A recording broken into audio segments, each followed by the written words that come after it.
बड़े ही दुख के साथ आपके साथ ये खबर शेयर कर रहे हैं। और ये जो तस्वीरें आप सामने देख पा रहे हैं, इनमें से एक तस्वीर है कैप्टन करमजीत सिंह बख्शी जो झारखंड के रहने वाले थे, और दूसरी तस्वीर है मुकेश सिंह मनहास जो सांबा के रहने वाले थे।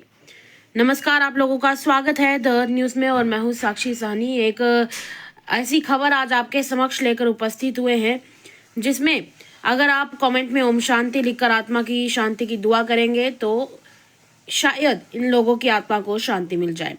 अब बात करेंगे कि आखिर ये हैं कौन और क्या हुआ। तो कैप्शन आप लोग पढ़ चुके होंगे, तो आपके साथ इस पूरे मामले की जानकारी साझा करने जा रही हूँ।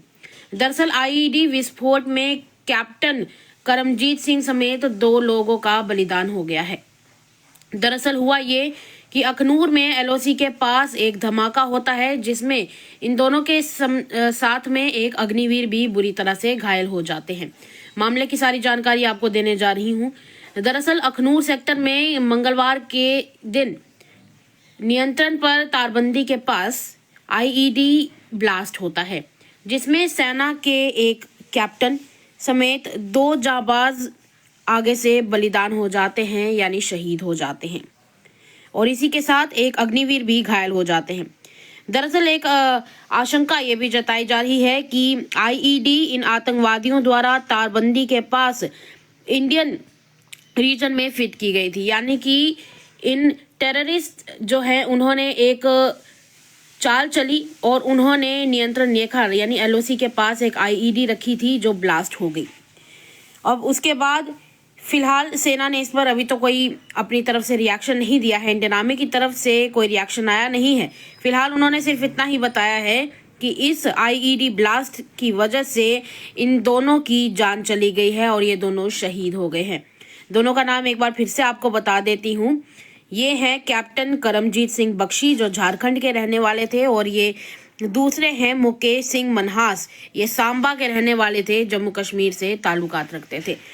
बुरी खबर है, और परिवार के सदस्य चले गए हैं, और ये झारखंड के रहने वाले थे कैप्टन करमजीत सिंह बख्शी, और मुकेश सिंह मनहास सांबा के रहने वाले थे। हालांकि वीरगति पाने वाले इन दोनों में करमजीत सिंह की बात करें तो इनके परिवार में अभी भी काफ़ी ज़्यादा शोक है, क्योंकि साफ सी बात है, जाहिर सी बात है, किसी के परिवार से जब कोई चला जाता है तो दुख और मातम तो छा ही जाता है।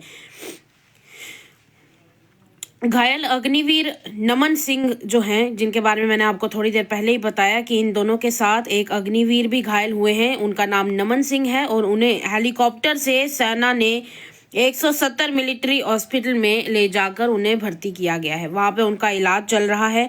हालांकि ये बताया जा रहा है कि अभी उनकी हालत खतरे से बाहर है, पर दुख की बात यह है कि इन कायराना हरकतों की वजह से, जो ये आतंकवादी कायराना हरकत करते हैं, उसकी वजह से हमारे जवान शहीद हो जाते हैं।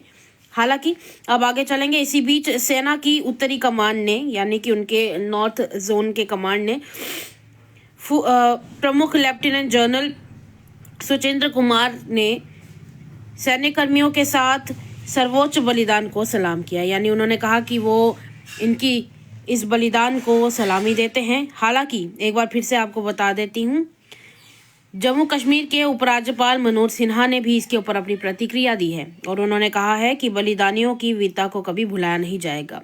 दुख की इस घड़ी में पूरा देश इन बलिदानियों के परिवार के साथ मजबूती से खड़ा है। और ये भी सुनने को मिला है कि 4 दिनों से आतंकवादी इस षड्यंत्र को प्लान कर रहे थे। जी हाँ, 4 दिन से अखनूर के पास ये जो आईईडी ब्लास्ट हुआ था, इसे आतंकवादी 4 दिन से प्लान कर रहे थे। आतंकवादियों ने इंडियन साइड पर एक आईईडी फिट की हुई थी, इस बात की अभी आशंका जताई जा रही, यानी अभी भी। हालांकि इंडियन आर्मी की तरफ से इसके ऊपर कोई रिएक्शन नहीं दिया गया है, पर यही कहा जा रहा है कि वहां पर आईईडी फिट की गई थी टेररिस्ट के द्वारा। विस्फोट के बाद से उस पूरे एरिया में तलाशी अभियान यानी सर्च ऑपरेशन चलाया जा रहा है। कैप्टन करमजीत सिंह बख्शी झारखंड के रहने वाले थे, और मुकेश सिंह मनहास सांबा के रहने वाले थे। चलिए फिलहाल के लिए इतना ही। इस खबर को ज़्यादा से ज़्यादा शेयर करें और कमेंट में ओम शांति लिखना बिल्कुल ना भूलिए। फिलहाल के लिए इतना ही। तमाम अपडेट्स के लिए देखते रहिए द अर्थ न्यूज़। साक्षी सानी को दे इजाज़त। नमस्कार।